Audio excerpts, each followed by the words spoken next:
পারি। আমরা দেখেন অনেক খারাপ মানুষ কেন বলি, যদি ভালো হইস না কেন, সেই খারাপ মানুষকে এতবার ভালো হইস না কেন বলার পরও তারা ভালো হইতে পারে না, কারণ চরিত্রের মধ্যে খারাপই চলে যায়। আবার ভালো মানুষকে বলি যে তুমি খারাপ কাজ করে দেখাও না, সেও খারাপ কাজ করতে পারে না, কারণ ওর মধ্যেই ভালো ব্যাপারটা থাকে। কিন্তু এই যে কিছু লোক আছে যারা কখনো হয়ে যায় কেপ ভার্দে, কখনো হয়ে যায় সুইজারল্যান্ড, আজকে ছিল ফ্রান্স, কালকে সকালবেলা হয়ে যাবে ইংল্যান্ড, এদের এই যে ট্রান্সফরমেশনটা, এটা ভাই অসাধারণ। Remember the name Unai Simon, goalkeeper of Spain, the way he played today. যেভাবে একটা সময় গিয়ে প্রায় মাঠে গিয়েও বল ঠেকিয়ে দিচ্ছিলেন, হেডারে প্রতিপক্ষের অ্যাটাককে নস্যাৎ করে দিচ্ছিলেন, যেভাবে ফরওয়ার্ড লুকিং চার্জ করে প্রতিপক্ষ কোনো পরিকল্পনা করার আগে, বল পাস করার আগে, তাকে বোকা বানানোর আগে, ধোকা দেওয়ার আগে তার দলের কোনো ডিফেন্ডার অ্যাটাকিং লাইন আপে অপোনেন্টের যে কাউকে চার্জ করার আগে এগিয়ে যাচ্ছিলেন। আমার কাছে মনে হয় যে কিপিংটা যে একটা নেক্সট লেভেলে নিয়ে যাওয়া সম্ভব, সেটা আজকে উনাই সিমন দেখিয়ে দিয়েছেন। Remember the name Pedro Porro. If you look back, আপনি যদি খেয়াল করে দেখেন যে দ্বিতীয় গোলটা স্পেন দিল, জাস্ট গোলটা বানিয়ে নিলেন। কি করে বানালেন? হাঁটছিলেন, বক্সের আশপাশে হাঁটছিলেন, বল তার পায়ে, নজর দিচ্ছিলেন এদিক সেদিক, দেখার চেষ্টা করছিলেন যে আসলে ডিফেন্ডাররা কোথায়। ফরাসি ডিফেন্ডারদের প্লেস বুঝে স্পেস খোঁজার চেষ্টা, এবং ওই স্পেস খোঁজার চেষ্টা করতে করতে তিনি গোলটা দিয়ে দিলেন, বল বাড়িয়ে দিলেন, এবং সেই বাড়ানো বলটা ফার্স্ট টাচে যখন আবার তার কাছে ফিরলো, তিনি দৌড় শুরু করে দিয়েছেন, তখনই গোলকিপার বিটেন।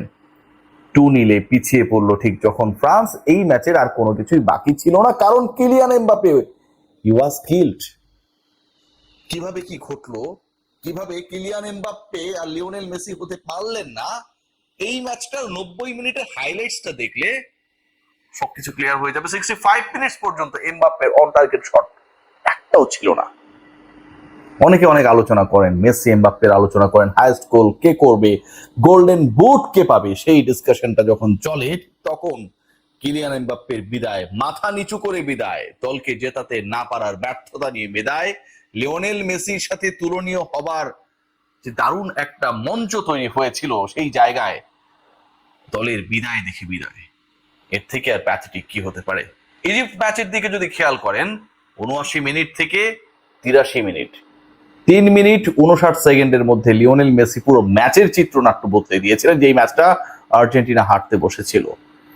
ঠিক সেই জায়গায় আরো কমফোর্টেবল অবস্থায় থাকার পরেও এমবাপ্পে, ফ্রান্স, একটা compact team, Mbappe end of the day did nothing, capable to do anything for his team. ফ্রান্সের এই বিদায়টা আমার কাছে মনে হয় যে আজকে টোটালটা একটা প্যানিক বাটনে প্রেস করার মাধ্যমে ঘটেছে। ম্যাচের 20তম মিনিটে যে ফাউলটা হলো, লামিন ইয়ামালকে যেভাবে ফাউল করা হলো, বল বাতাসে, ওই বলের সাথে ইয়ামালের যে দূরত্ব, অথবা সেই বলটাকে যদি আপনি জাস্ট লিফট করে দেন, যেটাকে যেতে দিলাম বাবা, তুই যা যেখানে খুশি যা, ইয়ামাল পারলে তুই ধর, ও জীবনেও পারতো না। তাকে ফাউল করা হলো, লাথি মারা হলো, পশ্চাৎ দেশের সেই লাথিটা এমন ভাবে মারা হলো যেন আসলে ওই বলটা সুপারম্যান হয়ে রিসিভ করে ইদার ইয়ামাল নিজেই গোল করতেন অথবা কারো দ্বারা করাতেন। এই ব্যাপারে ওই ডিফেন্ডার 100% শিওর হয়ে গিয়েছিলেন। শেষ পর্যন্ত পেনাল্টির বাঁশি বাজলো, পেনাল্টি পেল স্পেন, এবং এই পেনাল্টিটা আপনি বলতে পারেন, আপনি চাইলেও বলতে পারেন, না চাইলেও বলতে পারেন। আপনি যদি না চায়া বলেন, তার মানে হচ্ছে আপনার মনের মধ্যে কিছু একটা ঘুরঘুর করছিল। আপনি যদি চায়া বলেন, তাহলে মনে হতে পারে যে আপনি আসলে আলোচনায় থাকতে চান। এই পেনাল্টিটা যদি আর্জেন্টিনা পাইতো কি হইতো? এই পেনাল্টিটা যদি সেমিফাইনালে আর্জেন্টিনা এরকম করে ইংল্যান্ডের বিপক্ষে একটা পেনাল্টি পাওয়া যায়, তাহলে কি হবে? যা হোক, সেই পশ্চাৎ দেশের আঘাতের পরবর্তী সময়ে যে পেনাল্টি পেল স্পেন, সেখান থেকে 22 মিনিটে লিড, 1-0 এগিয়ে থেকে বিরতিতে যাওয়া, বিরতির পর ওই পেদ্রো পোরোর ম্যাজিক 2-0 এগিয়ে যাওয়া। একটা সময় এত বেশি অপেশাদারিত্ব আমরা দেখেছি ফ্রান্স অ্যাটাকারদের, যে পারলে উনাই সিমনকে পেটান কিলিয়ান এমবাপ্পে। 86 মিনিটের ওই ইনসিডেন্টটা যদি একটু খেয়াল করে দেখেন, যেভাবে গোলকিপারকে উইদাউট বল চার্জ করা হয়েছে, এবং সেটার কারণে তিনি একটা ইয়েলো কার্ড পর্যন্ত পেলেন, এটা অবিশ্বাস্য। ঠিক এই কাজটা যদি আর্জেন্টিনার কেউ করতো, তাহলে ঘটনাটা কি ঘটতো? যাও সেই আলোচনা করে লাভ নেই। আজকের ম্যাচের অনেকগুলো শিক্ষা রয়েছে। 1 নাম্বার শিক্ষা যেটা, কিলিয়ান এমবাপ্পে লিওনেল মেসি না, সবাই ম্যাচ এই সিচুয়েশন থেকে বের করতে পারে না।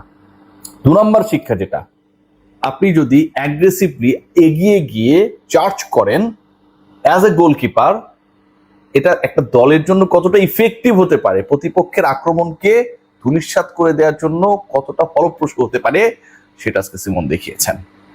3 নাম্বার শিক্ষা যেটা, সেটা হচ্ছে স্ট্যাটিস্টিক্যালি এগিয়ে থাকা আর রিয়েলিস্টিক গিভেন ডেতে ওই পারফরমেন্সটাকে অ্যাপ্লাই করা, দু জিনিস। আজকে পুরো ম্যাচে যেভাবে স্পেন ফ্রান্সকে নাচিয়েছে, স্পেনের গোলকিপার নাচিয়েছে, অ্যাটাকাররা নাচিয়েছে, লামিন ইয়ামাল গোল পান নাই, পেনাল্টি আদায় করেছেন, ডান প্রান্তে যেভাবে অ্যাটাক করার চেষ্টা করেছেন, বিজি রেখেছেন, তাকে ঘিরে যে পরিকল্পনা করতে গিয়ে অন্যদের ক্ষেত্রে সেই প্ল্যানটাকে এক্সিকিউট করতে পারেনি। ওই পরের গোলের এক্সাম্পলটা আমাকে দিতেই হবে। ইয়ামালের উপর এতটাই প্যানিক তারা হয়ে গিয়েছিল যে উইদাউট বল তাকে ফাউল করে বসা হইল কোনো কারণ ছাড়া পেনাল্টি বক্সের ভিতরে। সো ওই প্যানিক বাটনটাই আলটিমেটলি অ্যাপ্লাই করেছে স্পেন, যে তোমরা ইয়ামালকে অ্যাটাক করবা, আমরা তোমাদের গোলবার অ্যাটাক করবো, and that actually properly successfully done by Spanish. ফাইনালে আর একটা দল যাবে, ইংল্যান্ড এবং আর্জেন্টিনার ওই খেলায়। তো ওই ম্যাচের আগে আমার কাছে মনে হয় যে আজকের এই ম্যাচটা বিশাল এক শিক্ষা।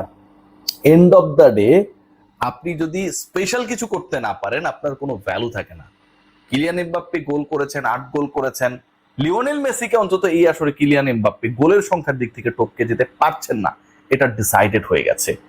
দুজনের গোল সংখ্যা 8, এবং একই যদি গোল সংখ্যা হয় তখন অ্যাসিস্ট হিসাব করা হবে। আজকে কিলিয়ান এমবাপ্পে এবং তার দল গোল পায় নাই, মানে অ্যাসিস্টের দিক থেকে লিওনেল মেসিকে ক্রস করার তার কোনো সম্ভাবনা, সুযোগটা নেই। সো এদিক থেকে আমার কাছে মনে হয় যে এটাও একটা শিক্ষা। আজকের ম্যাচের সবচেয়ে বড় শিক্ষার জায়গা যেটা, সেই শিক্ষার জায়গাটা আমি আপনাদেরকে একটু শর্টকাটে বলতে চাই। 1 নাম্বার শিক্ষা যেটা, সেটা হচ্ছে আজকে স্পেন জিতেছে কারণ লিওনেল মেসি টাকা দিয়েছে, ফ্রান্স তাই হেরে গেছে।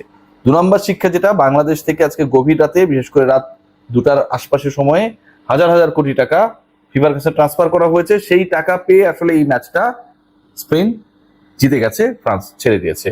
3 নাম্বার শিক্ষা যেটা, ফিফা সবকিছু জানার পরেও, যে ফ্রান্স এত ভালো দল, দিদিয়ের দেশে এত বড় কোচ, কিলিয়ান এমবাপ্পে এত বড় স্কোরার, সবকিছু জানার পরেও পুরো ব্যাপার নিয়ে ফিফা কোনো জায়গায় ইন্টারভেন করে নাই।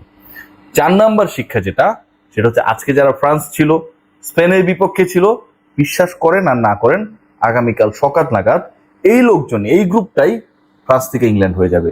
যদিও ব্রেক্সিটের কারণে ইউরোপিয়ান ইউনিয়ন থেকে ইংল্যান্ড বাইরে হয়ে গেছে, এটাতে তাদের কোনো কিছু আসে যায় না, কারণ তারা এসব বুঝেও না, এসব তত্ত্বমত্ত্ব বুঝতে গিয়ে ব্রেনটা নষ্ট করতে চায়ও না। সো তারা আজকে ছিল ফ্রান্স, কালকে সকালবেলা হয়ে যাবে ইংল্যান্ড। এবং এই যে চরিত্রের পরিবর্তন, এটাকে আমরা সাধুবাদ জানাতেই পারি। আমরা দেখেন অনেক খারাপ মানুষ কেন বলে, যদি ভালো হইস না কেন, সেই খারাপ মানুষকে এতবার ভালো হইস না কেন বলার পরও তারা ভালো হইতে পারে না, কারণ চরিত্রের মধ্যে খারাপই চলে যায়। আবার ভালো মানুষকে বলে যে তুমি খারাপ কাজ করে দেখাও না, সেও খারাপ কাজ করতে পারে না, কারণ ওর মধ্যে ভালো ব্যাপারটা থাকে। কিন্তু এই যে কিছু লোক আছে যারা কখনো হয়ে যায় কেপ ভার্দে, কখনো হয়ে যায় সুইজারল্যান্ড, আজকে ছিল ফ্রান্স, কালকে সকালবেলা হয়ে যাবে ইংল্যান্ড, এদের এই যে ট্রান্সফরমেশনটা, এটা ভাই অসাধারণ। এটাতে ভালো না বেশি, এটাতে মুগ্ধ না হয়ে এই জাদুকরী ব্যাপারটায় নিজের মধ্যে না নেয়ার চেষ্টা করে আসলে কোনো লাভ নেই। এটা স্পেশাল, এবং সেই স্পেশালদের প্রতি আমার একটা স্পেশাল সালাম।